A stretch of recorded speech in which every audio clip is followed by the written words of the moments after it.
O pensamento é um movimento no tempo e no espaço. O pensamento é memória, lembrança das coisas passadas. O pensamento é a atividade do conhecimento.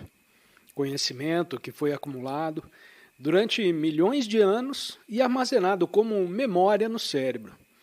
Se vocês observarem a atividade de nosso pensar, verão que a experiência e o conhecimento constituem a base da nossa vida. O conhecimento nunca está completo. Ele caminha sempre com a ignorância. Achamos que o conhecimento solucionará todos os nossos problemas. Seja o conhecimento do sacerdote, do guru, do cientista, do filósofo ou do mais recente psiquiatra da moda. Mas nunca questionamos se o conhecimento em si mesmo pode solucionar quaisquer dos nossos problemas, exceto talvez os problemas tecnológicos. O conhecimento vem com o tempo. Para aprender uma língua, vocês precisam de tempo. Aprender uma habilidade ou dirigir um carro com eficiência leva tempo. O mesmo movimento do tempo é convertido para o campo psicológico. E aí também dizemos: tenho que ter tempo para aprender a meu respeito. Tenho que ter tempo a fim de mudar aquilo que sou para aquilo que devo ser. Converter a atividade do mundo externo ao mundo psicológico significa que o tempo é um grande fator em nossa vida. O futuro, o passado e o presente. O tempo é pensamento. O tempo é necessário para a aquisição do conhecimento pela experiência, tanto no mundo externo quanto interiormente. Foi assim que fomos programados. Sendo assim programados, pensamos que o tempo é necessário para produzir uma mudança profunda e fundamental na estrutura humana. Nós usamos o tempo como pensamento. Eu sou isto e devo ser aquilo. Vocês também diriam no mundo técnico: não sei como construir um computador, mas vou aprender. Tempo, conhecimento, memória, pensamento são uma única unidade. Não são atividades separadas, mas um único movimento.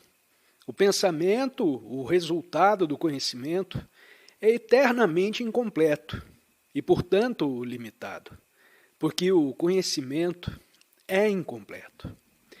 Tudo quanto é limitado deve produzir conflito.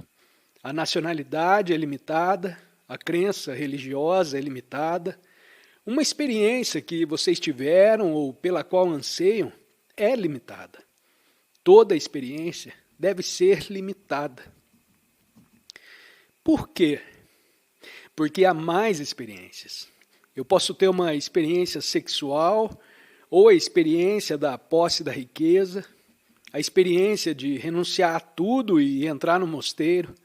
Todas essas experiências são limitadas. O pensamento, sendo limitado, cria problemas. Divisões nacionais, econômicas e religiosas. Depois o pensamento diz: devo resolvê-los. Desse modo, o pensamento está sempre funcionando na resolução dos problemas.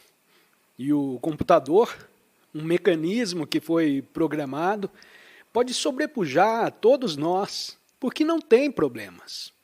Ele evolui, aprende e muda. A nossa consciência foi programada como consciência individual. Estamos questionando se essa consciência que aceitamos como individual é na realidade individual. Não digam: o que acontecerá se eu não for um indivíduo? Algo completamente diferente pode acontecer. Vocês podem ter um treinamento individual para uma ocupação particular, uma profissão particular. Podem ser um cirurgião, um médico, um engenheiro, mas isso não os torna um indivíduo. Vocês podem ter um nome diferente, uma forma diferente, e isso não faz a individualidade, nem a aceitação de que o cérebro, através do tempo, afirmou: eu sou um indivíduo e é meu desejo me realizar, vir a ser pela luta. Essa assim chamada consciência individual, que é a de vocês, é a consciência de toda a humanidade. Se as suas consciências que vocês aceitaram como separadas não são separadas, então qual será a natureza da nossa consciência?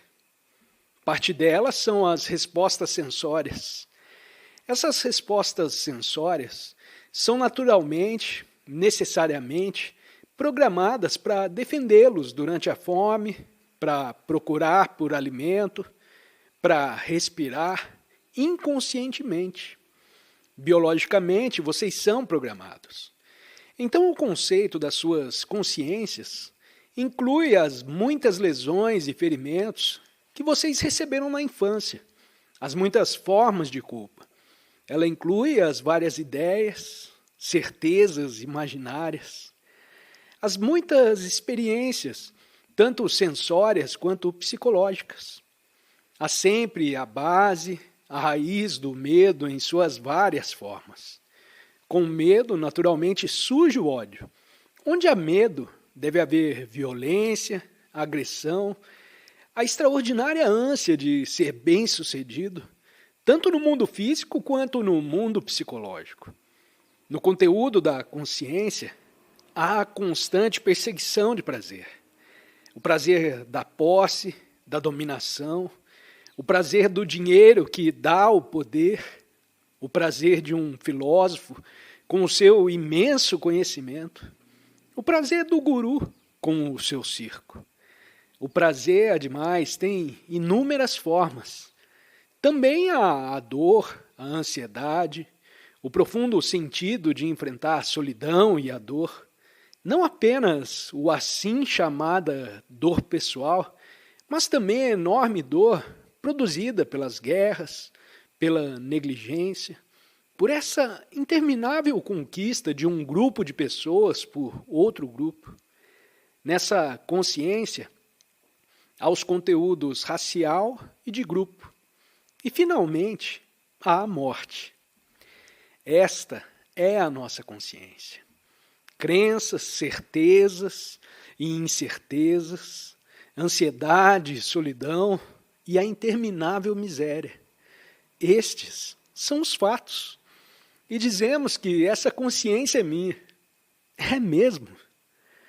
Vão ao Extremo Oriente ou ao Oriente Próximo, à América, à Europa, a qualquer lugar onde estão os seres humanos.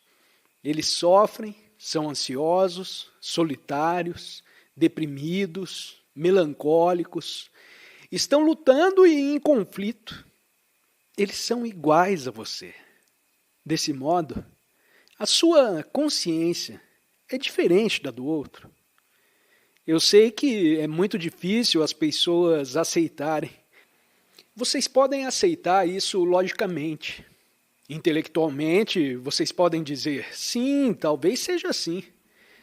Mas ter essa sensação humana, total de que vocês são o resto da humanidade, exige uma grande dose de sensibilidade. Não é um problema a ser resolvido. Não é que vocês devam aceitar que não são um indivíduo, mas devem se esforçar para sentir essa entidade humana global. Se assim o fizerem, vocês o transformam num problema que o cérebro simplesmente fica completamente disposto a tentar resolver.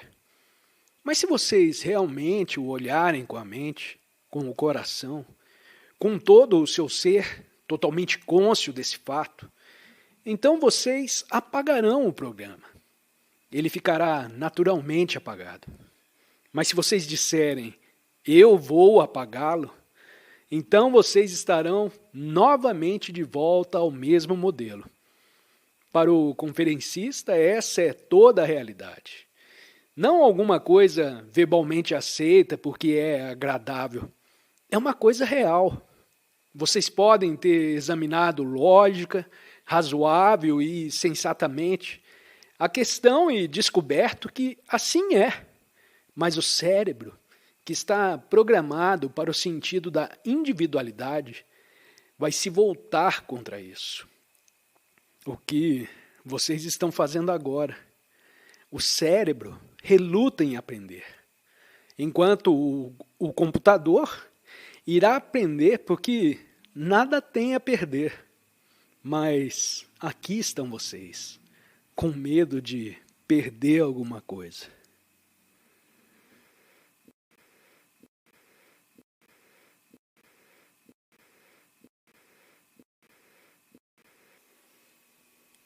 O cérebro pode aprender? Essa é toda a questão. Então agora temos que entrar nessa questão do que é aprender. Para a maioria de nós, aprender é o processo de adquirir conhecimento. Eu não conheço a língua russa, mas vou aprendê-la.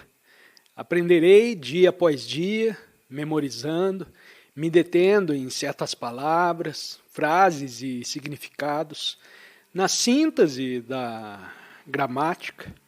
Se eu me aplicar, posso aprender quase qualquer língua num determinado tempo.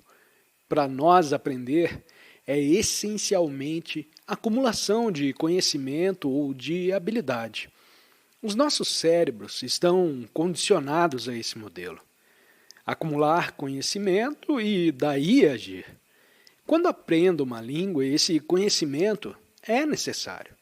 Mas se estou aprendendo psicologicamente o conteúdo da minha mente, da minha consciência, esse conhecimento implica em examinar cada uma das suas camadas e em acumular conhecimento a seu respeito. E a partir desse conhecimento, agir, seguindo o mesmo modelo da aprendizagem da língua. Se o cérebro repete esse modelo quando estou aprendendo a respeito do conteúdo da minha consciência, isso quer dizer que eu preciso de tempo para acumular conhecimento com relação a mim mesmo, quanto à minha consciência. Depois eu determino quais são os problemas e o cérebro está pronto para resolvê-los. Ele foi treinado para solucionar problemas. É a repetição desse interminável modelo e isso é o que eu chamo de aprender. Há uma aprendizagem que não esta. Há uma ação diferente de aprender que não seja acúmulo de conhecimento. Vocês entendem a diferença? Me deixe apresentar isso de um modo diferente. Pela experiência, nós adquirimos o conhecimento. Pelo conhecimento, memória. A resposta da memória é o pensamento. E então, do pensamento vem a ação. Com essa ação, vocês aprendem mais e assim o ciclo se repete. Esse é o padrão da nossa vida. Essa forma de aprendizagem nunca solucionará os nossos problemas porque é repetição. Nós adquirimos mais conhecimento, o que pode levar a uma melhor ação. Mas essa ação está limitada e nós continuamos a repetir isso. A atividade proveniente desse conhecimento não solucionará os nossos problemas humanos. Nós não os solucionamos. É tão óbvio. Depois de milhões de anos, nós não solucionamos os nossos problemas. Estamos nos arruinando mutuamente. Estamos competindo uns com os outros. Nós nos odiamos. Queremos ser bem-sucedidos. E todo o modelo é repetido desde o tempo em que o homem surgiu e ainda estamos nisso. Façam o que quiserem de acordo com esse modelo e nenhum problema humano será solucionado, seja ele político, religioso ou econômico, porque é o pensamento que está operando. Agora, existe outra forma de aprender? Aprender não no contexto do conhecimento, mas de forma diferente. Uma ação-percepção não acumulativa. Descobrir que temos que indagar se é possível, observar o conteúdo da nossa consciência e observar o mundo físico sem um único preconceito. Será isso possível? Não digam que não é possível. Apenas façam a pergunta.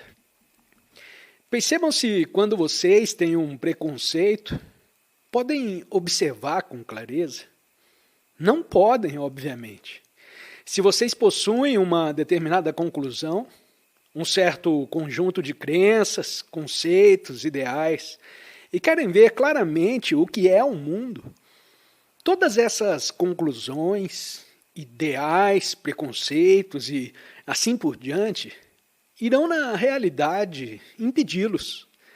Não é uma questão de como se livrar dos nossos preconceitos, mas de ver claramente, inteligentemente, que qualquer forma de preconceito, conquanto seja nobre ou ignóbil, irá na realidade impedir a percepção. Quando vocês perceberem isso, os preconceitos se acabarão. O importante não é o preconceito, mas a necessidade de ver claramente. Se quero ser um bom cirurgião, não posso fazê-lo com ideais ou preconceitos com relação aos cirurgiões. Devo, na realidade, executar a cirurgia. Vocês podem perceber que é possível uma nova forma de ação, uma nova forma de conhecimento não acumulativo que irá apagar o modelo, apagar o programa, de modo que vocês ajam totalmente diferente. O modo como estamos vivendo há milhões de anos tem sido a repetição do mesmo processo de adquirir conhecimento e de agir a partir desse conhecimento. Essa ação e esse conhecimento são limitados.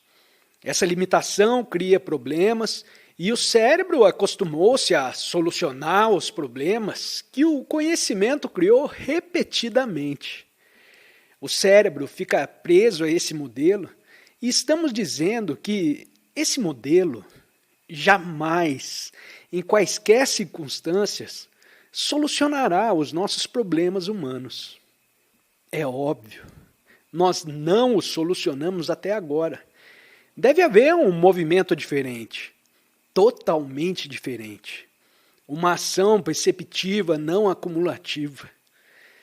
Ter uma percepção não acumulativa é não ter nenhum preconceito, é não ter absolutamente nenhum ideal, nenhum conceito, nenhuma fé, porque tudo isso destruiu o homem. Isso não solucionou os seus problemas. Assim, vocês têm um preconceito? Têm um preconceito que tem algo em comum com um ideal? Naturalmente.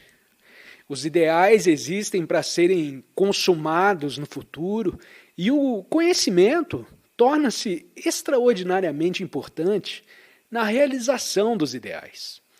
Assim, acaso vocês são capazes de observar sem a acumulação, sem a natureza destrutiva do preconceito, dos ideais, da fé, da crença e das suas próprias conclusões e experiências.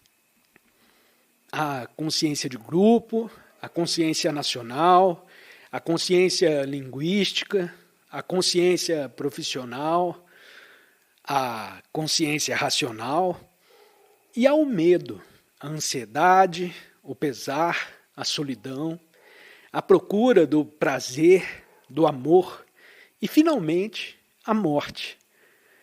Se vocês continuarem a agir dentro desse círculo, manterão a consciência humana do mundo. Percebam só a verdade disso.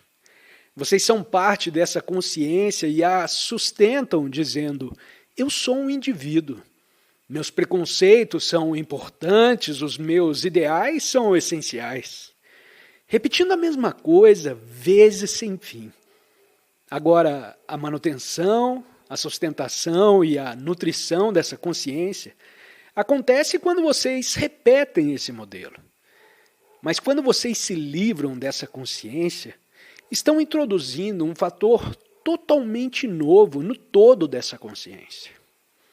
Agora, se entendemos a natureza da nossa consciência, se percebermos o modo como ela está operando, Nesse interminável ciclo do conhecimento, da ação e da divisão, uma consciência que tem sido sustentada há milênios. Se percebemos a verdade de que tudo isso é uma forma de preconceito e nos livramos dele, introduzimos um fator novo no antigo. Isso quer dizer que você, como um ser humano, que faz parte da consciência do restante da humanidade, pode afastar-se do antigo modelo de obediência e aceitação. Esse é o momento verdadeiramente decisivo de sua vida. O homem não pode continuar a repetir o antigo modelo. Ele perdeu o seu significado. No mundo psicológico, ele perdeu totalmente o seu significado. Se vocês se realizam, quem se importa? Se vocês se tornam santos, que importância tem isso? Enquanto que, se vocês se afastam totalmente desse modelo, afetam toda a consciência da humanidade.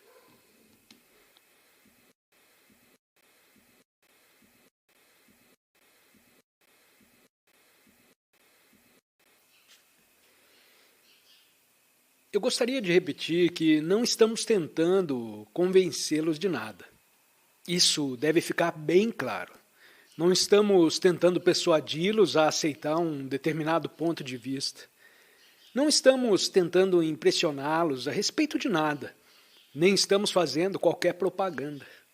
Não estamos falando a respeito de personalidades ou de quem está certo e de quem está errado. Mas, pelo contrário, tentando refletir e observar juntos o que é o mundo e o que somos nós, o que nós fizemos do mundo e o que fizemos de nós mesmos.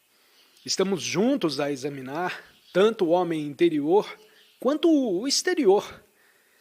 Para observar claramente, é óbvio, devemos ser livres para olhar. Se alguém se apega às suas experiências, julgamentos e preconceitos particulares, então não é possível pensar com clareza. A crise do mundo, que está bem à nossa frente, exige e reclama que pensemos juntos, de modo a podermos resolver o problema humano juntos, não de acordo com alguma pessoa em particular, com um determinado filósofo ou guru. Estamos tentando observar juntos. É importante ter em mente o tempo todo que o conferencista está apenas observando algo que estamos examinando juntos. Não é uma coisa unilateral, mas pelo contrário, estamos examinando em cooperação, fazendo juntos uma viagem e assim agindo juntos. É muito importante entender que a nossa consciência não é a nossa consciência individual. A nossa consciência não é somente a consciência específica do grupo, da nacionalidade e assim por diante, mas é também toda a agonia humana, o conflito, a miséria, a confusão e a dor. Estamos examinando juntos essa consciência humana que é a nossa consciência. Não a sua ou a minha, mas a nossa. Um dos fatores exigidos para esse exame é a capacidade da inteligência. Inteligência é a capacidade de discernir, de entender, de distinguir. É também a capacidade de observar, de armar tudo o que reunimos e agir a partir daí. Esse reunir, esse discernimento, essa observação podem ser preconceituosos e nega-se a inteligência quando há o preconceito. Se vocês seguirem outra pessoa, a inteligência é negada. O seguir outra pessoa, conquanto ela seja nobre, nega a sua própria percepção, nega a sua própria observação. Vocês estão apenas seguindo alguém que lhes dirá o que fazer, o que pensar. Se fizerem isso, então a inteligência não existe, porque nisso não há nenhuma observação e, portanto, nenhuma inteligência. A inteligência exige a dúvida, a indagação, não ser impressionado por outros, pelo seu entusiasmo, pela sua energia. A inteligência exige que haja a observação impessoal. A inteligência não é apenas a capacidade de entender aquilo que é explicado racionalmente, verbalmente, mas também implica que colhemos tanta informação quanto possível, embora sabendo que essa informação nunca poderá se completar a respeito de ninguém e de nada.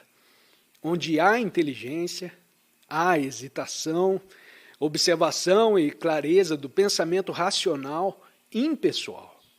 A compreensão do todo do homem, de todas as suas complexidades, de todas as suas respostas físicas, das suas reações emocionais, de suas capacidades intelectuais, de seu afeto e de sua agonia. A percepção de tudo isso, de uma só vez, em um ato, é a suprema inteligência. A inteligência, até agora, não foi capaz de transcender o conflito. Estamos caminhando juntos para ver se é possível o cérebro ficar livre do conflito. Vivemos com o conflito desde que nascemos e assim continuaremos até a morte. Há a luta constante para ser alguma coisa espiritualmente, como se diz, ou psicologicamente, tornar-se bem-sucedido no mundo, realizar-se. Tudo isso é movimento do vir a ser. Eu agora sou isso e chegarei à meta final, ao princípio mais alto. Tenha esse princípio o nome de Deus, de Brahman ou qualquer outro nome. A luta constante, seja para vir a ser ou para ser, é a mesma. Mas quando alguém está tentando vir a ser em várias direções, então está negando o ser. Quando você tenta ser, você também está se tornando. Veja esse movimento da mente, do pensamento. Eu acho que sou, e estando insatisfeito, descontente com aquilo que sou, tento me realizar em alguma coisa. Eu me dirijo a um determinado objetivo. Pode ser doloroso, mas pensa-se que o fim é agradável. Há essa constante luta para ser e vir a ser. Estamos todos tentando vir a ser. Fisicamente queremos uma casa melhor, uma melhor posição, com mais poder, mais status. Biologicamente, se não estamos bem, procuramos ficar bem. Psicologicamente, todo o processo interior vem do reconhecimento de que, na realidade, nada somos. E pelo vir a ser, nos afastamos disso. Psicologicamente, interiormente, há sempre a fuga do que é. Sempre o escapar daquilo que eu sou, daquilo pelo que eu estou descontente para alguma coisa que irá me satisfazer. Seja essa satisfação concebida como um grande contentamento, felicidade ou iluminação, o que é uma projeção do pensamento ou a aquisição de um conhecimento maior, ainda é o processo de vir a ser. Eu sou, eu serei. Esse processo implica tempo. O cérebro é programado para isso. Toda a nossa cultura, todas as nossas sanções religiosas, tudo diz, torne-se. É um fenômeno que se pode constatar em todo o mundo. Não apenas nesse mundo ocidental, mas no Oriente, todo mundo está tentando vir a ser, ou evitar ser. Agora, será esta a causa do conflito interior e externamente? Interiormente há essa imitação, essa competição, essa conformidade com o ideal. Externamente, há essa competição entre os assim chamados indivíduos de um grupo contra outro grupo, nação contra nação. Interna e externamente, Há sempre essa propensão para vir a ser e para ser alguma coisa. E estamos perguntando, será esta a causa básica do nosso conflito? Está o homem fadado, enquanto vive nessa maravilhosa terra, ao conflito perpétuo? Podemos racionalizar esse conflito e dizer, a natureza está em conflito. A árvore que luta para alcançar o sol está em conflito. E que isso faz parte da nossa natureza. Porque através do conflito, através da competição, nós evoluímos. Nós nos tornamos esse maravilhoso ser humano que somos. Não estou dizendo isso de modo sarcástico. O nosso cérebro está programado para o conflito.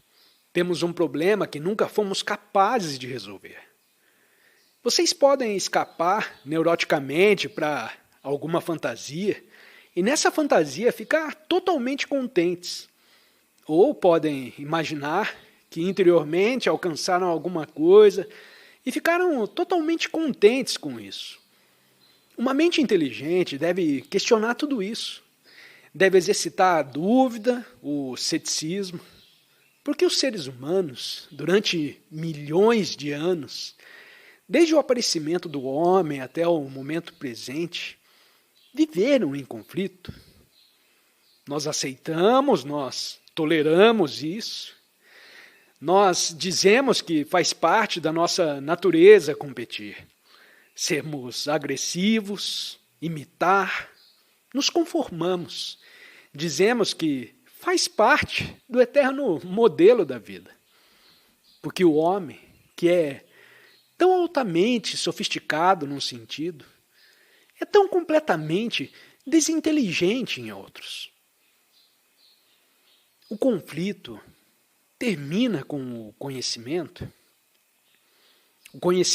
de si mesmo ou do mundo, o conhecimento da matéria, aprender mais a respeito da sociedade, a fim de ter melhores organizações e melhores instituições, adquirir cada vez mais conhecimento. Isso solucionará o nosso conflito humano? Ou a libertação do conflito nada tem a ver com o conhecimento? Temos um grande conhecimento do mundo, da matéria e do universo. Temos também um grande conhecimento histórico de nós mesmos. Esse conhecimento libertará o ser humano do conflito? Ou a libertação do conflito nada tem a ver com a análise, com a descoberta das várias causas e fatores dos conflitos? A descoberta analítica da causa, das muitas causas, libertará o cérebro do conflito? Do conflito que temos enquanto estamos despertos durante o dia e do conflito que prossegue enquanto estamos dormindo? Podemos examinar e interpretar os sonhos, podemos discutir toda a questão, porque os seres humanos sonham. Isso solucionará o conflito? A mente analítica, analisando com muita clareza, racionalmente, sensatamente a causa do conflito, porá fim ao conflito? Na análise, o analista tenta analisar o conflito e, ao fazer isso, separa-se do conflito. Isso solucionará o conflito? Ou a liberdade nada tem a ver com quaisquer desses processos? Se vocês seguem alguém que diz, eu lhe mostrarei o caminho, estou livre do conflito e vou lhe mostrar o caminho, isso os ajudará? Essa tem sido a parte do sacerdote, a parte do guru, a parte do assim chamado homem iluminado. Sigam-me que eu lhes mostrarei. Ou eu lhes apontarei o seu objetivo. A história mostra isso durante milênios e milênios e, no entanto, o homem não foi capaz de solucionar o seu conflito tão profundamente enraizado.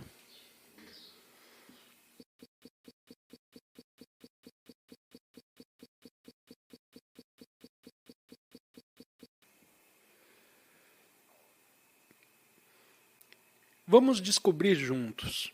Não concordar, não como se fosse um conceito verbal, intelectual.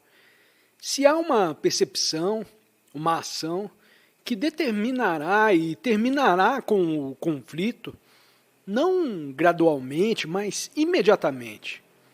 Quais são as implicações disso? O cérebro, sendo programado para o conflito, é aprisionado nesse modelo. Estamos perguntando se esse modelo pode ser rompido imediatamente, não gradualmente. Vocês podem pensar que podem rompê-lo por meio das drogas, do álcool, do sexo, das diferentes formas de disciplina, entregando-se a alguma coisa. O homem tentou 1000 modos diferentes de fugir desse terror do conflito. E agora estamos perguntando: é possível para um cérebro condicionado romper com esse condicionamento imediatamente? Esta pode ser uma questão teórica, não real. Vocês podem dizer que é impossível, que é apenas uma teoria, apenas a vontade, o desejo de se libertar desse conflito.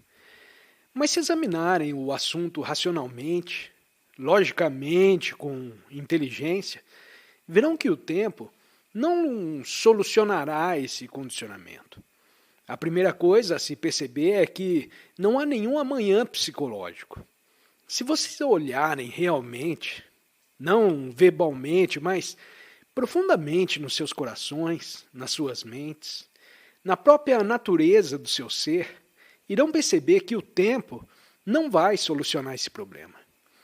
Isso quer dizer que vocês já romperam com o modelo, já começaram a ver rachaduras no modelo do tempo que nós aceitamos como um meio para desenredar, para fazer parar esse cérebro programado.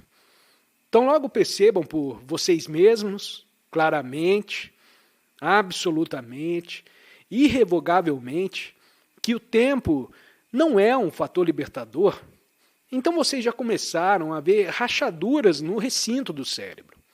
Os filósofos e os cientistas afirmaram: o tempo é um fator de crescimento, biologicamente, linguisticamente, tecnologicamente, mas nunca indagaram a natureza do tempo psicológico. Qualquer indagação sobre o tempo psicológico implica todo o complexo do vir a ser psicológico. Eu sou isto, mas serei aquilo.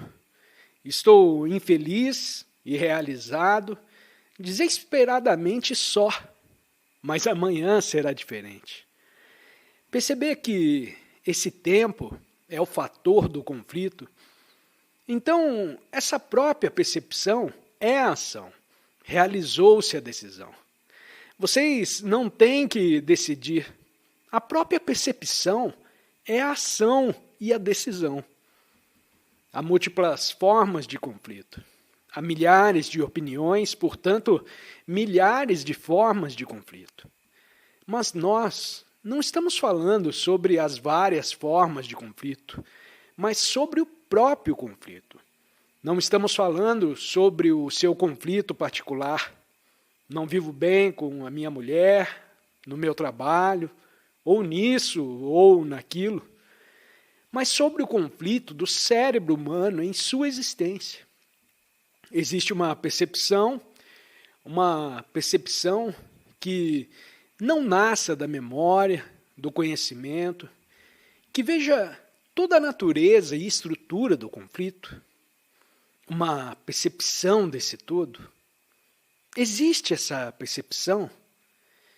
Não uma percepção analítica, não uma observação intelectual dos vários tipos de conflito, não uma resposta emocional ao conflito.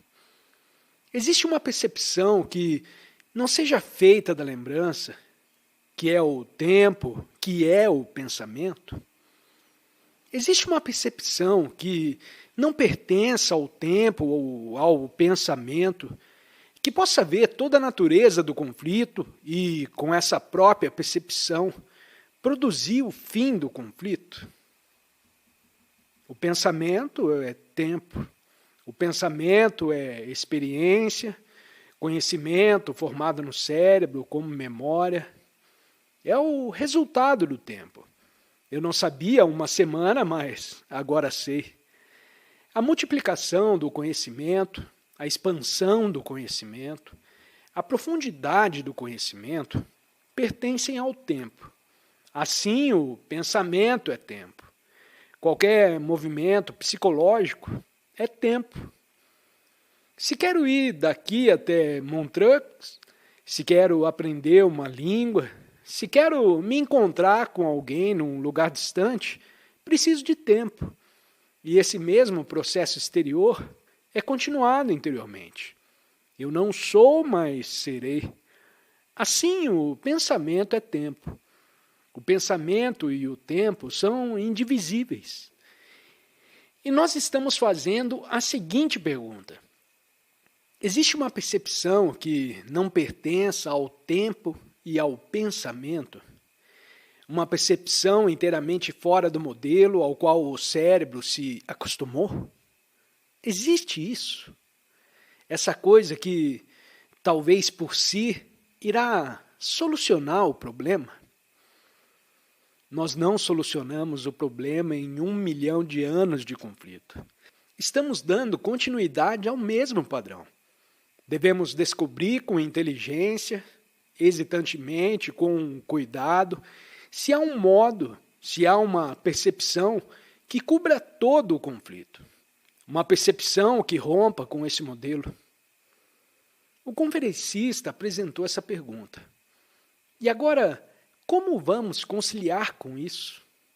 Ele pode estar errado, ser irracional, mas depois de vocês o terem ouvido com muito cuidado, é responsabilidade de vocês, tanto quanto do conferencista, perceberem se é assim, se isso é possível. Não digam, bem, não é possível, porque eu não consegui. Não está dentro da minha esfera.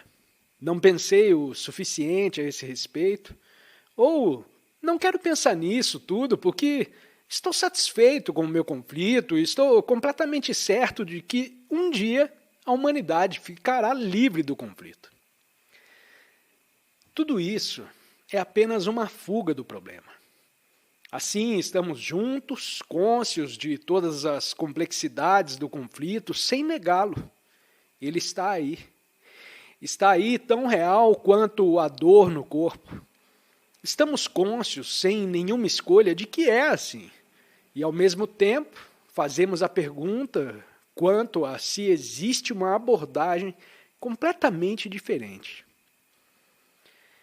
Agora, podemos observar, não importa o que, sem nomear e sem a lembrança. Olhem para o seu amigo ou para a sua esposa, ou seja lá, para quem for. Observem essa pessoa sem as palavras minha esposa ou meu amigo, ou pertencemos ao mesmo grupo. Sem nada disso. Observem de tal modo que não estejam observando por meio da lembrança. Vocês alguma vez já tentaram fazer isso diretamente?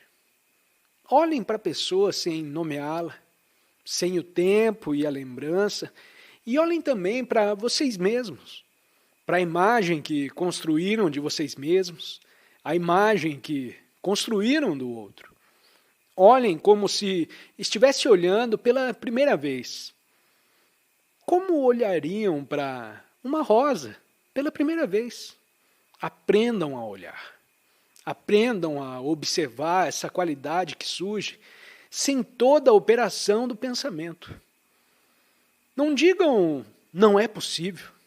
Se vocês se dirigirem a um professor sem conhecer a sua matéria, mas querendo aprender com ele, eu não sou professor de vocês. Vocês vão para ouvir.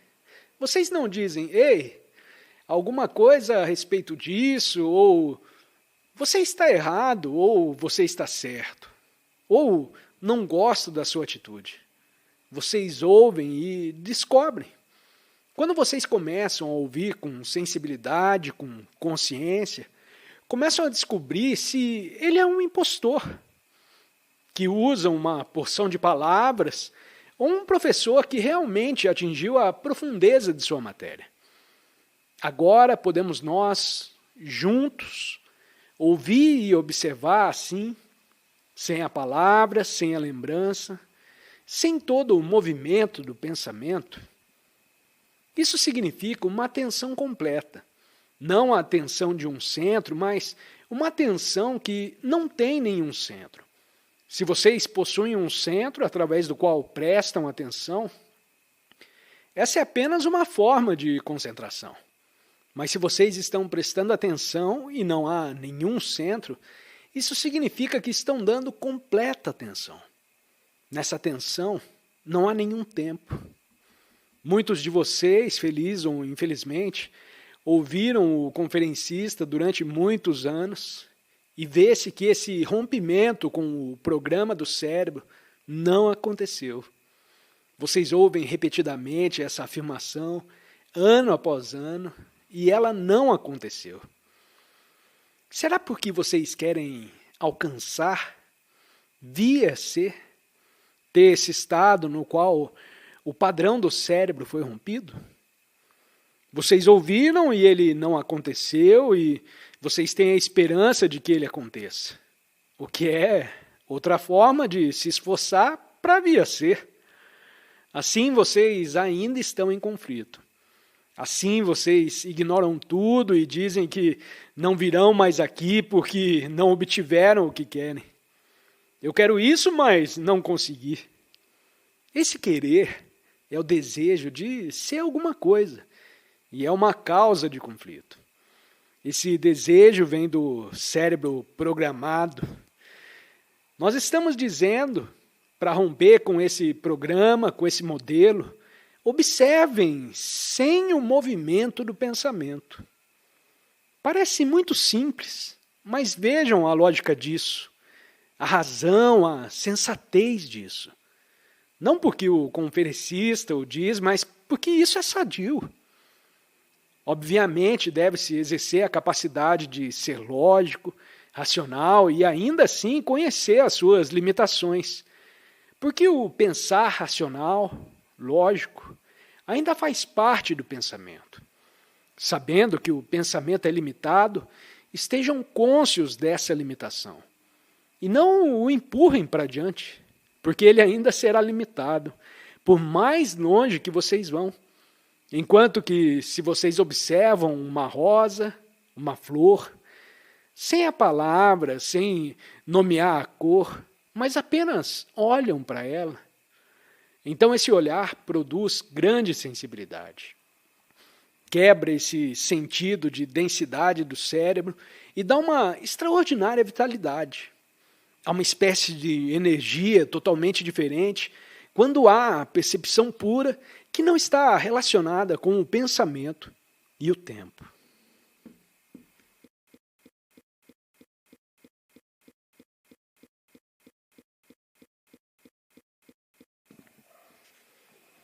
A ordem é necessária em nossa atividade diária. Ordem em nossa ação e ordem em nossa relação uns com os outros. Temos que entender que a própria qualidade da ordem é totalmente diferente daquela da disciplina. A ordem se alcança diretamente aprendendo a respeito de nós mesmos, não de acordo com algum filósofo ou algum psicólogo.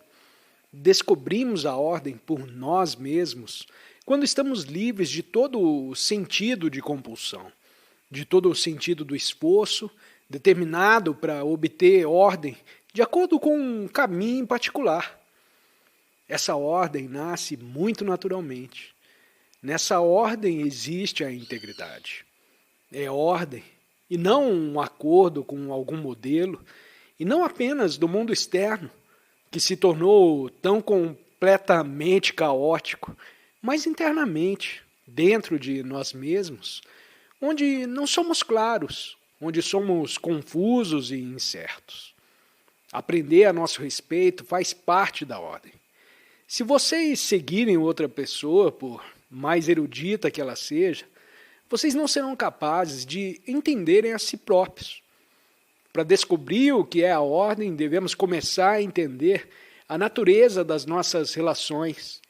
Nossa vida é um movimento de relação. Por mais que se possa pensar que vivemos sozinhos, estamos sempre relacionados com alguma coisa ou outra, tanto do passado quanto alguma imagem projetada para o futuro. Assim, a vida é um movimento de relação e nessa relação há desordem. Devemos examinar cuidadosamente por que vivemos nessa desordem com nossas relações uns com os outros, por mais íntimas ou superficiais que sejam. O conferencista não está tentando persuadi-los a pensar numa determinada direção ou fazendo qualquer espécie de pressão persuasiva ou sutil sobre vocês. Pelo contrário, estamos juntos, considerando cuidadosamente os nossos problemas humanos e descobrindo o que é a nossa relação uns com os outros e se nessa relação podemos produzir a ordem. Para entender todo o significado da relação uns com os outros, por mais íntima ou distante que seja, devemos começar a entender por que o cérebro cria imagens. Nós temos imagens de nós mesmos e imagens dos outros. Por que cada um tem uma imagem peculiar e se identifica com uma imagem? A imagem é necessária? Ela nos dá um sentido de segurança? A imagem não produz a separação dos seres humanos? Temos que perceber cuidadosamente a nossa relação com a esposa, o marido ou o amigo. Olhem bem atentamente. Não tentem evitá-la, não tentem ignorá-la. Devemos examinar juntos e descobrir por que os seres humanos, em todo o mundo, possuem esse extraordinário mecanismo que cria imagens, símbolos e modelos. Será porque nesses modelos, símbolos e imagens encontra-se grande segurança? Se vocês observarem e não perceber que fazem uma imagem de si mesmos, seja uma imagem de vaidade, o que é arrogância, seja uma imagem contrária. Ou vocês acumularam uma grande experiência, adquiriram um vasto conhecimento, o que, por si mesmo, cria a imagem do especialista. Porque temos imagens de nós mesmos. Essas imagens separam as pessoas. Se você tem uma imagem de vocês mesmos, como suíços, ingleses ou franceses, e assim por diante, essa imagem não apenas distorce a sua observação da humanidade, como também o separa dos demais. E sempre que há separação, divisão, há o conflito. Como há conflito em todo o mundo, o árabe contra o israelita, o muçulmano contra o hindu, uma igreja cristã contra a outra. Tanto a divisão nacional quanto a econômica, todas resultam de imagens, conceitos, ideias, e o cérebro se apega a essas imagens. Por quê?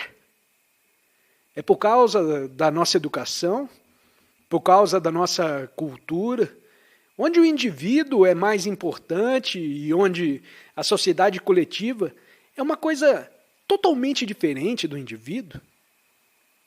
Isso faz parte da nossa cultura, faz parte do nosso treinamento religioso e da nossa educação diária. Quando alguém tem uma imagem de si mesmo, como inglês ou americano, essa imagem lhe dá uma certa segurança. Isso é muito óbvio. Tendo criado a imagem de si mesmo, essa imagem se torna semi-permanente. Por trás dessa imagem, ou com essa imagem, tenta-se obter segurança, proteção, uma forma de resistência. Quando estamos em relação com o outro, embora delicadamente, embora sutilmente, psíquica ou fisicamente, há uma resposta baseada numa imagem. Se alguém é casado ou tem uma relação íntima com outra pessoa, forma-se uma imagem na sua vida diária. Quer essa relação exista há uma semana ou há 10 anos. A imagem da outra pessoa é formada lentamente, passo a passo. Cada reação é lembrada e acrescentada à imagem e armazenada no cérebro, de modo que a relação pode ser física, sexual ou psíquica, se faz, na verdade, entre duas imagens, a imagem própria e a do outro. O conferencista não está dizendo nada de extravagante, de exótico ou de fantástico. Está apenas observando que essas imagens existem. As imagens existem e nunca se pode conhecer completamente o outro. Se alguém é casado ou tem uma namorada, nunca pode conhecê-la completamente.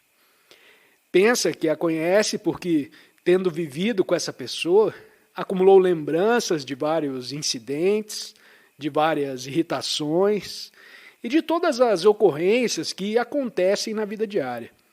Assim como ela também teve as suas reações e as imagens dessas reações estão fixadas no seu cérebro. Essas imagens representam uma parte extraordinariamente importante na nossa vida. Aparentemente, muitos poucos de nós estão livres de qualquer forma de imagem. Estar livre das imagens é a verdadeira liberdade. Nessa liberdade, não há nenhuma divisão produzida pelas imagens.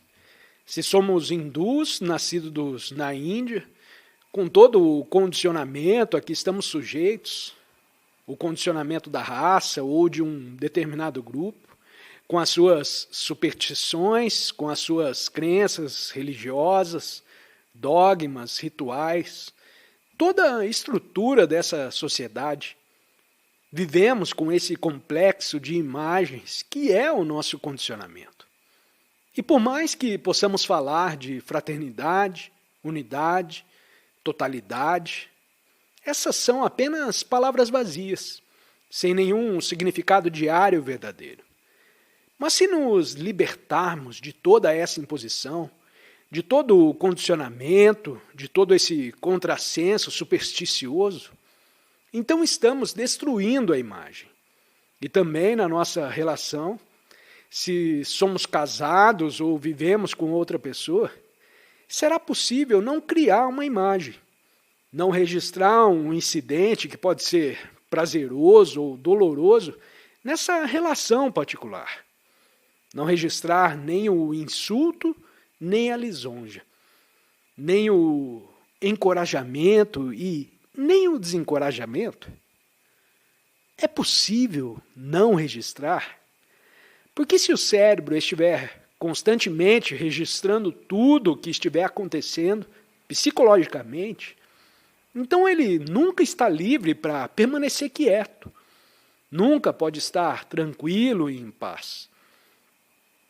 Se o mecanismo do cérebro estiver operando durante o tempo todo, ele se esgota. Isso é óbvio. É o que acontece em nossas relações uns com os outros, seja lá qual for a relação. E se houver uns com os outros, constante registro de tudo, então o cérebro lentamente começa a fenecer, e isso essencialmente é a velhice. Desse modo, ao investigar, nós nos deparamos com essa questão. Será possível em nossas relações, com todas as suas reações e sutilezas, com todas as suas respostas essenciais, haverá uma possibilidade de não se lembrar? A lembrança e o registro se processam o tempo todo. Estamos perguntando se é possível não registrar psicologicamente, mas apenas registrar aquilo que for absolutamente necessário. Em certos sentidos, é necessário registrar. Por exemplo, devemos registrar tudo o que for necessário para aprender matemática. Se você é engenheiro, devo registrar toda a matemática relacionada com as estruturas e assim por diante. Se você é físico, devo registrar algo que já foi confirmado nesse terreno. Para aprender a dirigir um carro, devo registrar. Mas será mesmo necessário em nossas relações registrar psicologicamente, interiormente, a lembrança de incidentes passados? Será isso amor? Quando eu digo para minha esposa, eu amo você, eu a amo, isso pertence à lembrança de todas as coisas que passamos juntos. Os incidentes, as agonias, as lutas, que são registradas e armazenadas no cérebro. Será essa lembrança amor verdadeiro?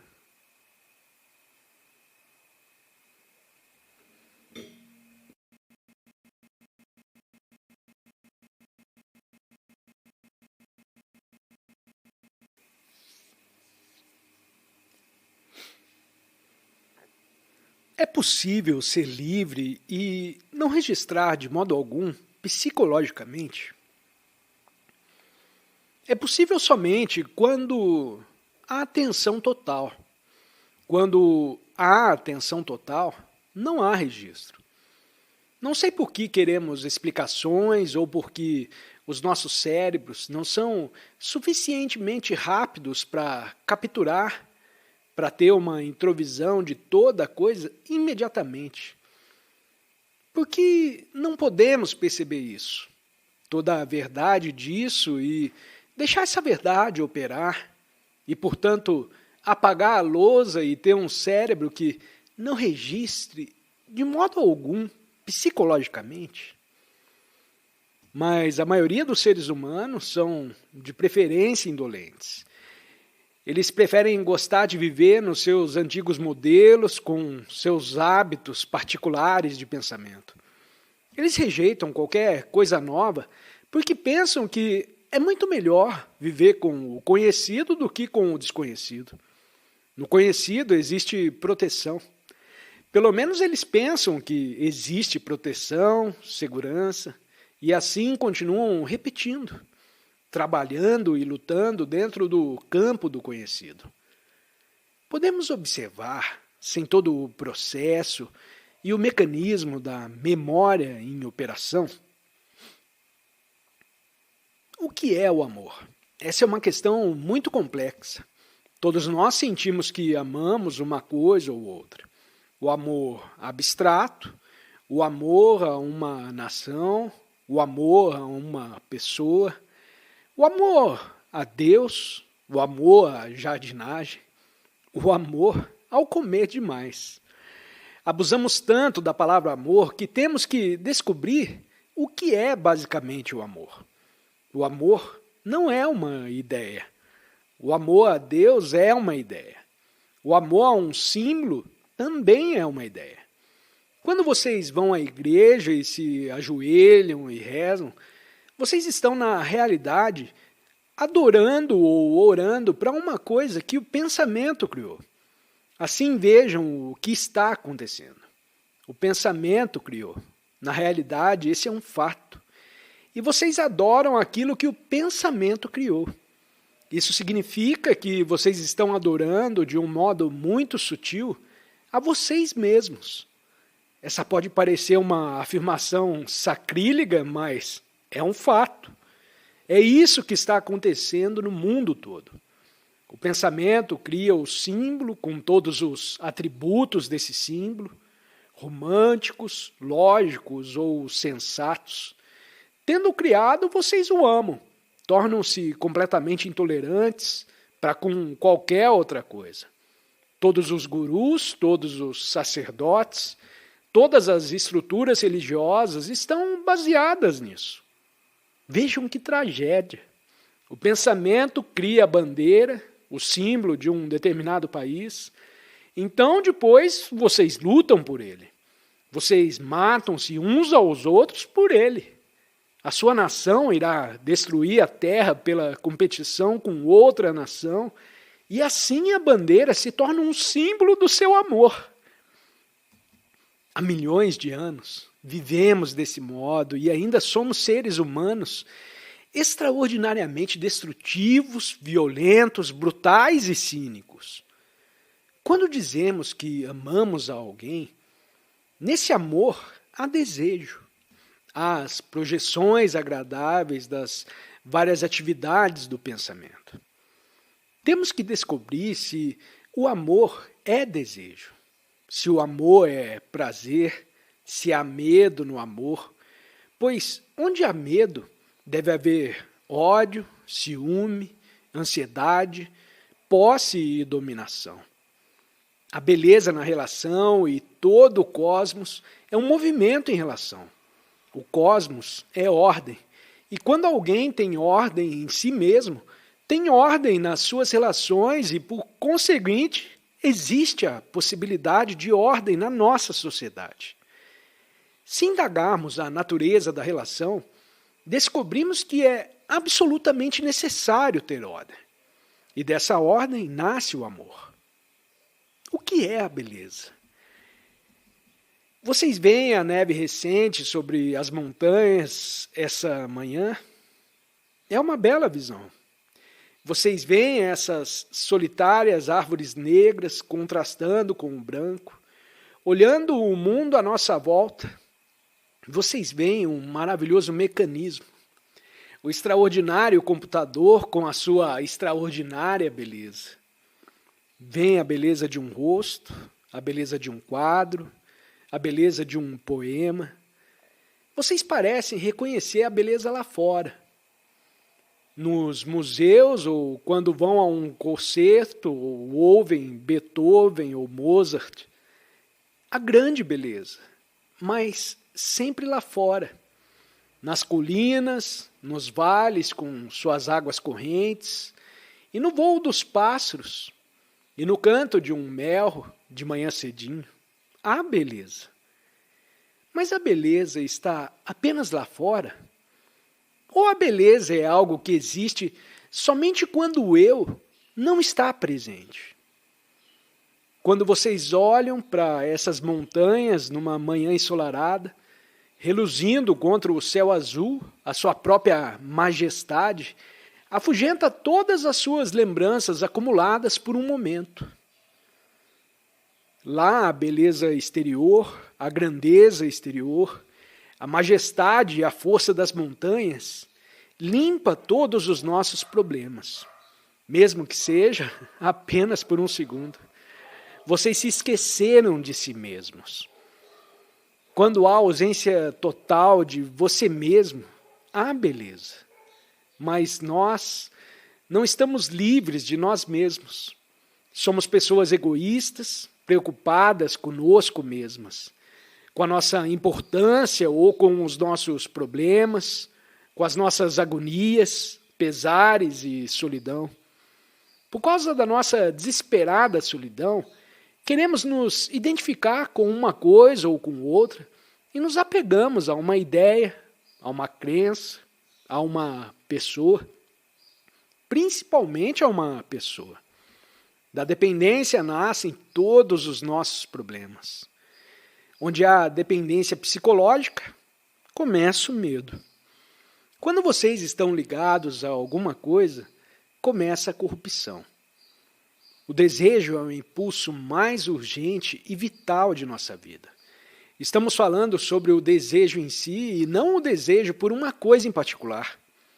Todas as religiões disseram que, se vocês querem servir a Deus, devem dominar o desejo, destruí-lo e controlá-lo. Todas as religiões disseram: substituam o desejo por uma imagem que o pensamento criou. A imagem que os cristãos têm, que os hindus têm e assim por diante. Substituir uma imagem pelo real. O real é desejo, a sua ardência, e eles pensam que se pode dominar esse desejo, substituindo por alguma outra coisa, Ou entreguem-se a quem vocês pensam que é o mestre, o sábio, o guru, o que ademais é a atividade do pensamento. Esse tem sido o modelo do pensamento religioso. Temos que entender todo o movimento do desejo, pois, obviamente, ele não é amor e nem compaixão. Sem o amor e a compaixão, a meditação perde completamente o seu sentido. O amor e a compaixão possuem a sua própria inteligência, que não é a inteligência do pensamento astuto. Assim é importante entender a natureza do desejo, porque ele representou uma parte tão extraordinária e importante em nossa vida. Como ele distorce a clareza, como impede a extraordinária qualidade do amor. É importante que o entendamos e não o suprimamos. Não tentemos controlá-lo ou dirigi-lo para uma determinada direção, a qual vocês pensam que pode lhes dar paz. Por favor, tenham em mente que o conferencista não está tentando impressioná-los, guiá-los ou ajudá-los, mas juntos estamos palmilhando um caminho muito sutil e complexo. Temos que ouvir uns aos outros para descobrir a verdade a respeito do desejo. Quando se entende o significado, o sentido, a plenitude, a verdade do desejo, então o desejo tem um valor ou um impulso completamente diferente em nossa vida. Quando observamos o desejo, nós o observamos como um estranho olhando para o desejo ou observamos o desejo como ele nasce.